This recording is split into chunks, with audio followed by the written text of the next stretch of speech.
Gracias, Claudio, por este tiempo. La verdad es que para mí es un honor. Llevo meses persiguiendo esta entrevista y es un gran honor tenerte aquí con nosotros. Yo sé que tú eres psiquiatra de licenciatura, médico y me gustaría saber en qué momento decidiste convertirte en psicoterapeuta. Bueno, soy psiquiatra Ujú. y un psiquiatra teóricamente es psicoterapeuta también. En mis tiempos especialmente la psicoterapia solo se le permitía a los médicos. Después vino el movimiento de separación de la psicoterapia hasta cierto punto, eh, porque también a los psicólogos les permite dedicarse a la psicoterapia, pero en muchos países no hay permiso para que un psicoterapeuta pueda ejercer si no tiene título en otra cosa, y no hay título de psicoterapeuta. No hay una universidad en el mundo que yo sepa que tiene una facultad de psicoterapia. ¿Cómo te sientes ahora más? ¿Psiquiatra o psicoterapeuta? No, yo no me siento muy médico desde hace mucho tiempo. Me he alejado de la profesión, de sus usos. Yo fui en Chile, estudié psiquiatría como especialización, como lo que me interesaba, como para ser, si iba a ser médico, tenía que ser psiquiatra, tenía que ser en el cuidado de la mente, que podía encontrar yo algo consonante con mis intereses, mi vocación. Al comienzo fueron los libros de Jung los que me estimularon, porque estaba por salirme de la escuela de medicina, siendo esto es un error vocacional. Ya. Y Jung fue el primer incentivo. Después descubrí el mundo de Freud, la clínica de Ignacio Mate, era un gran psicoanalista en Chile, y había un ambiente de sinceridad porque la gente estaba, como parte de su formación, estaban en psicoanálisis, y eso creó una comunidad un poco más abierta, un poco más íntima. Me dio una esperanza. Fui freudiano por un tiempo en mi vida también, y después busqué otras cosas. No llegué a ser una persona que daba buena terapia hasta después de conocer a Fritz Perls, que fue médico también, pero más que nada fue hippie. Fue un médico Un que... buscador, ¿no? Un buscador que al encontrarse con la contracultura, no en Estados Unidos curiosamente, sino que en Israel, porque él estaba viviendo en Nueva York, tenía un instituto en Nueva York, y dejó la terapia. Quería dedicarse a la pintura, le parecía que eso iba a ser lo que iba a hacer en el futuro. Y en Israel se encontró en una playa con los hippies, y le dio gran admiración encontrar gente que buscaba encontrarse a sí misma y que dejaba lo mundano.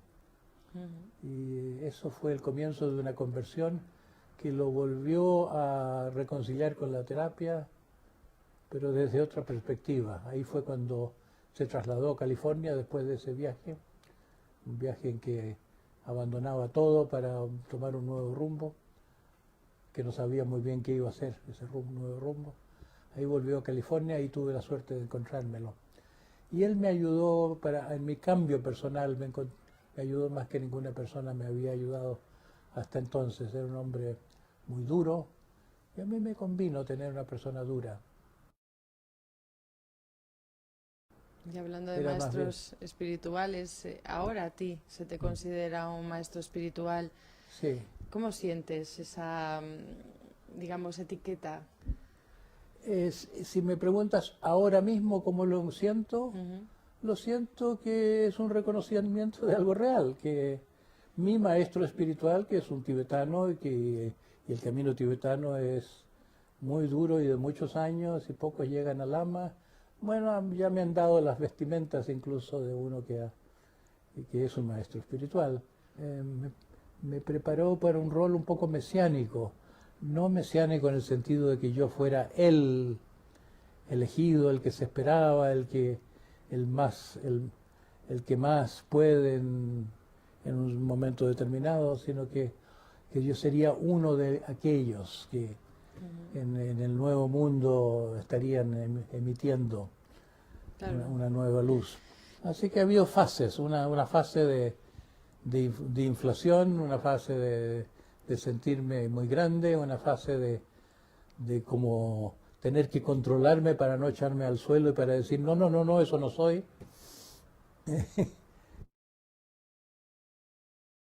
Y ahora mismo, en este camino que llevas tantos años, estás ofreciendo muchas ideas, propuestas, estás ofreciendo soluciones a esta sociedad que realmente está yendo a la deriva. Cuéntanos Sí. qué propuestas estás ofreciendo, o qué ideas estás inculcando, En primer lugar, yo pienso que el proceso de sanar la sociedad, y yo veo a la sociedad como enferma, no como simplemente injusta o como un lugar de maldad. Es como un concepto un poco antiguo eso, de demonizar el mundo.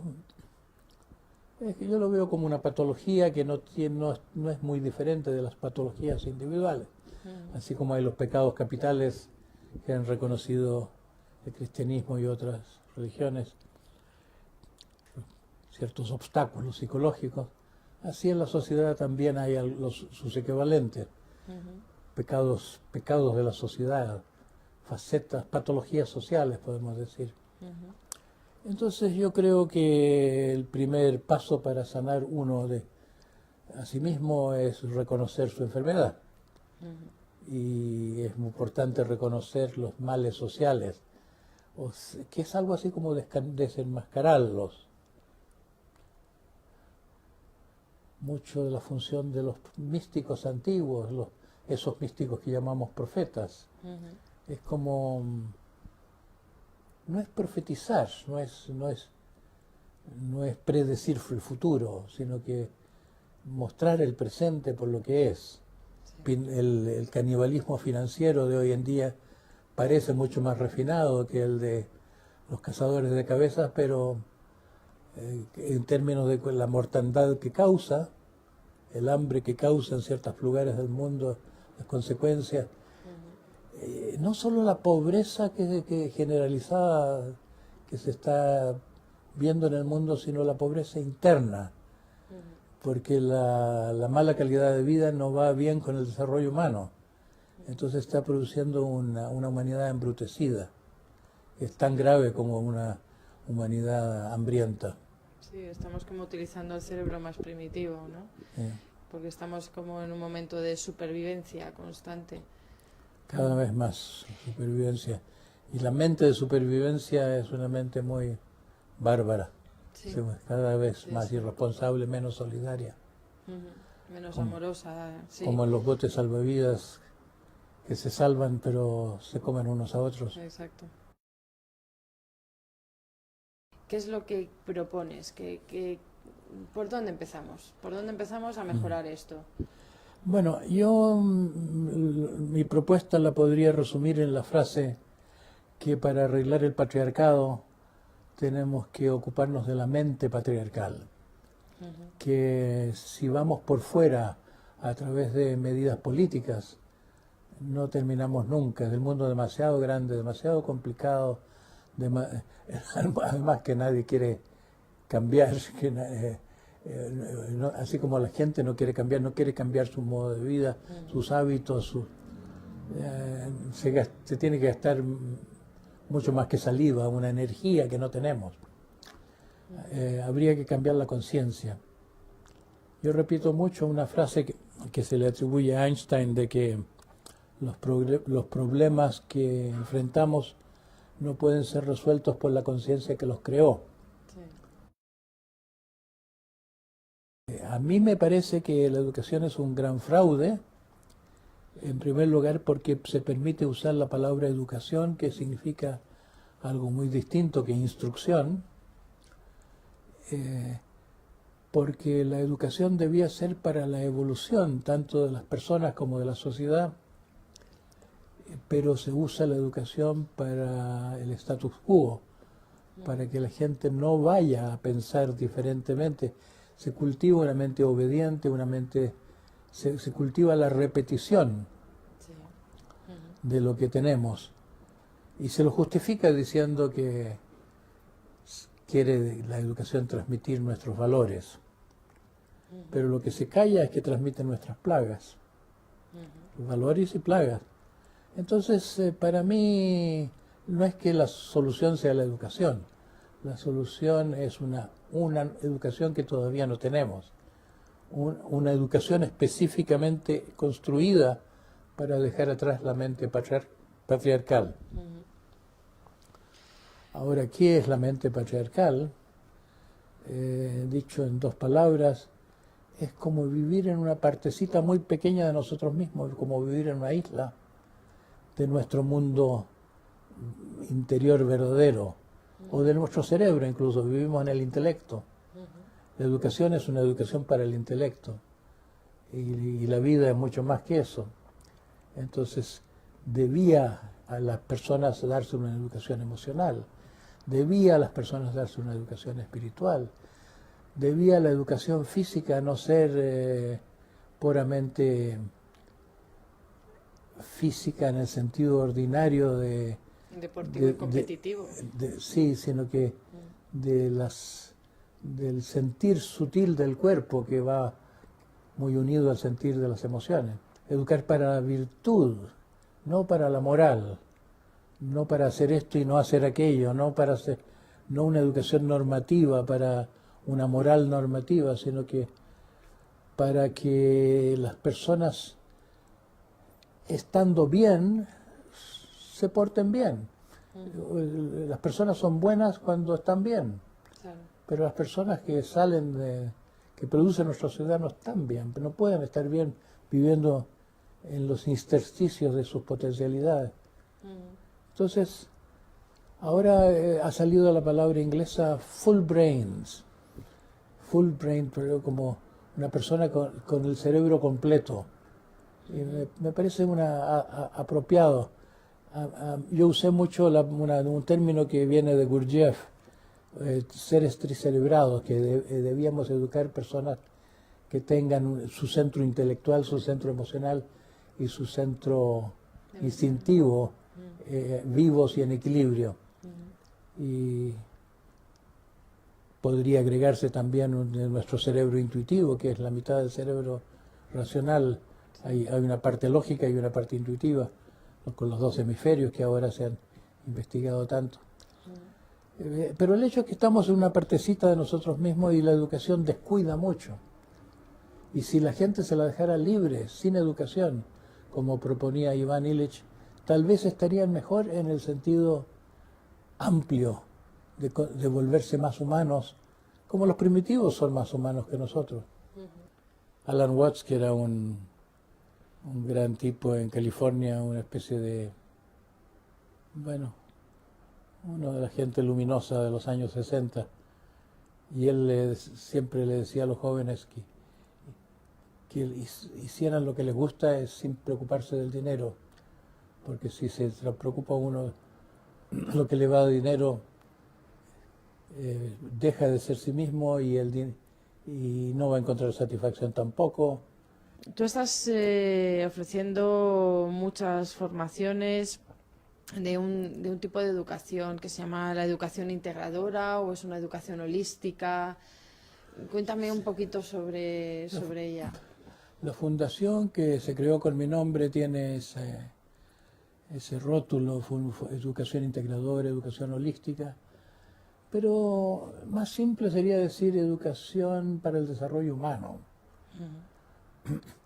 Las universidades antes se suponía que formaban seres humanos y ahora forman puros profesionales en esto o aquello. Estudiar medicina, estudiar ingeniería, estudiar contabilidad, es estudiar cosas.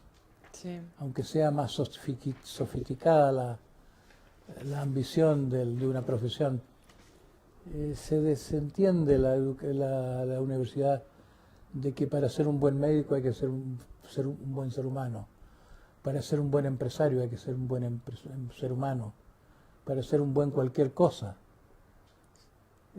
Lo que uno hace funciona a partir de que uno sea humano. Si se quiere formar a educadores y no se forma a ser, si no se los forma como sus seres humanos, ¿qué clase de educación se puede pretender? Solamente información, que en la era de la información no tiene mucho sentido.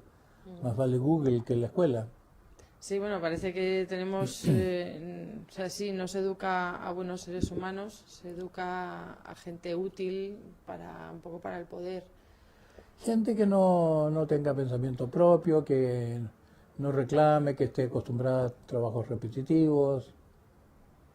Gente que sirva al status quo, sí, como si el orden establecido fuera bueno, y cada vez está más aparente que no está nada de bien, por mucho que se invierta en pintarle la fachada al sistema.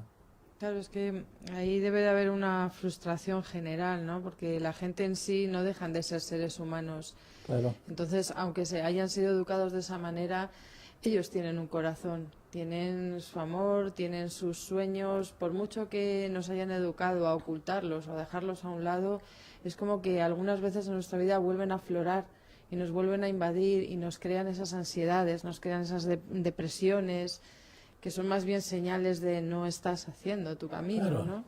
La neurosis es un signo de que uno no se ha muerto completamente, que no se ha enajenado completamente. Se habla mucho del malestar de los educadores. Hay Sí, muchas enfermedades psicosomáticas, muchas depresiones.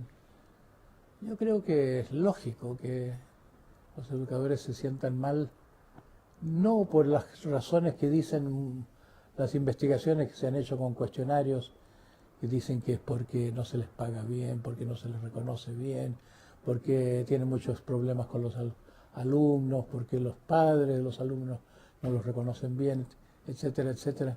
Yo creo que fundamentalmente porque no sirve lo que hacen, porque esto es una especie de prostitución obligatoria en que las personas entran ignorantes, entran bien intencionadas, con una vocación de ayudar, con un deseo de contribuir, con un gusto por hacer algo un poco como de tipo maternal, que es el enseñar. sí. Y después se ven ante un sistema que no es nada de maternal, sino que todo lo contrario, muy patriarcal, que es para mantener el status quo, para que la gente siga siendo como es, Mm, sí, es cierto. para distraerlos de sus vidas. ¿Y qué podrían hacer estos educadores? Porque ya están sintiendo que algo falla, o consciente o inconscientemente lo sienten y de hecho Claro, pues, por los resultados se ve. está aumentando el número de personas en la educación que quieren algo diverso. Hasta los políticos de la educación están empezando, a pesar de que sirven al sistema más que nadie, están dándose cuenta de que depende de ellos, de que la educación sea algo mejor. Si el educador quiere contribuir a una mejor educación mañana, el primer paso es darse atención, cultivar su plantita, cultivar su propio jardín. Segundo, que se unan los educadores para cambiar la educación, para pensar en el asunto. Por más que le busquemos el sentido de la vida leyendo libros, estudiando logoterapia y cosas así, buscándole las razones por las cuales hay que encontrar el sentido de la vida, no lo vamos a encontrar por la razón. ¿De qué depende esto? Es un goce primario, que hemos conseguido apagar en los niños, y los adultos nos vamos volviendo cada vez más grises. El proceso de envejecimiento es un par de represivo, como que la sociedad nos va terminando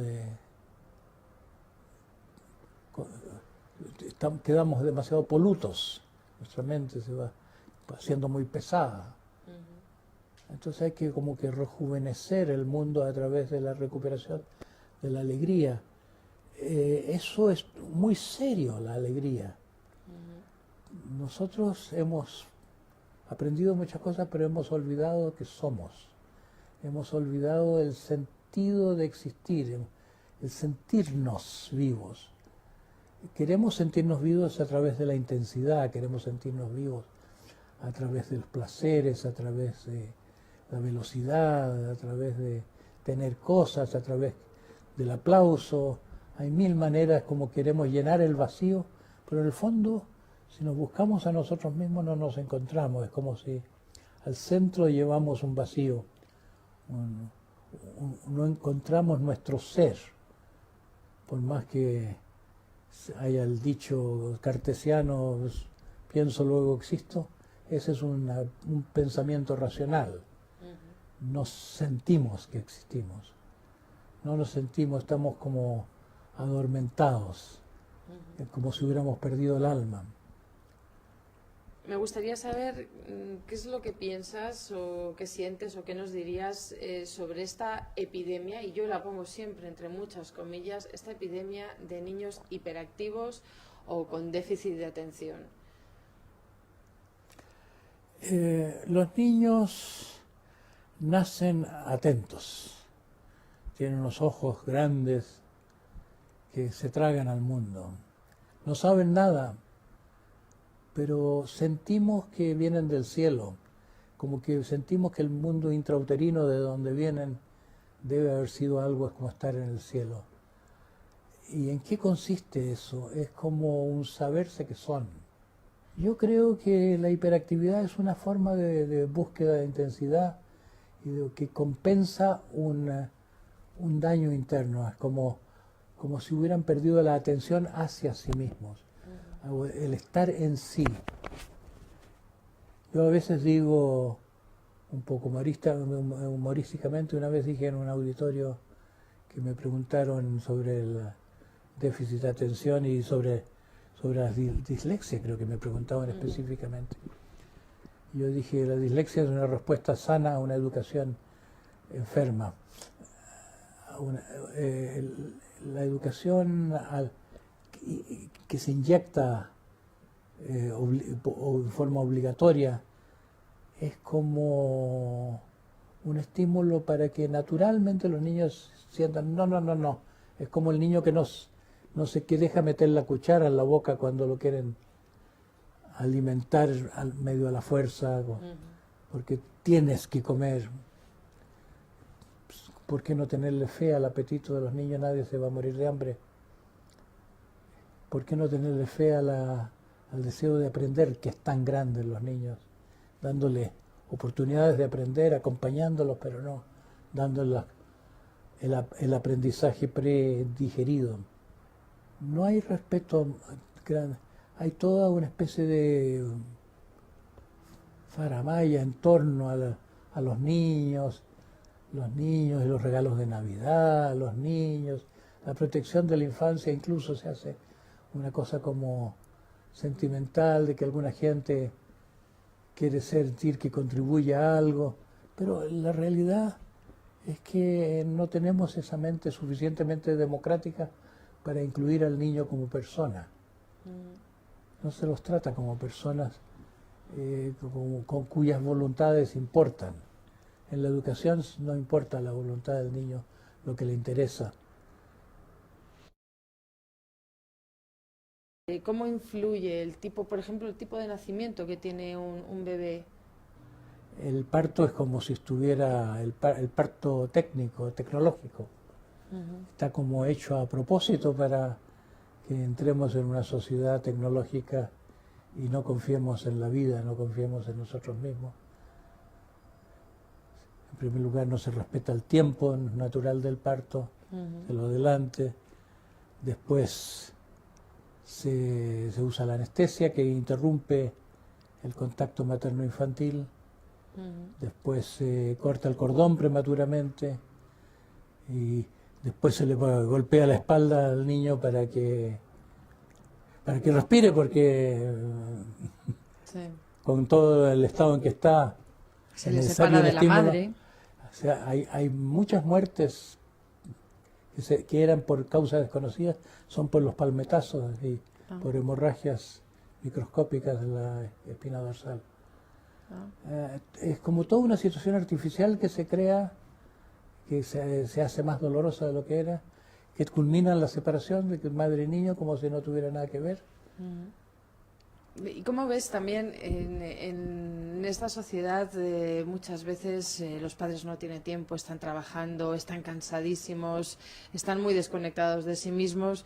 Entonces, cuando tienen hijos y están en casa, ¿cómo hacen con los niños? Pues directamente los ponen en el sofá y ponen la televisión y la televisión acaba convirtiéndose en un sistema educativo que cuando uno se pone a observarlo, yo personalmente como madre me quedo muy sorprendida de la información que nos llega por ahí y la información que le integran los niños, ¿no? Que les parecerá hasta normal.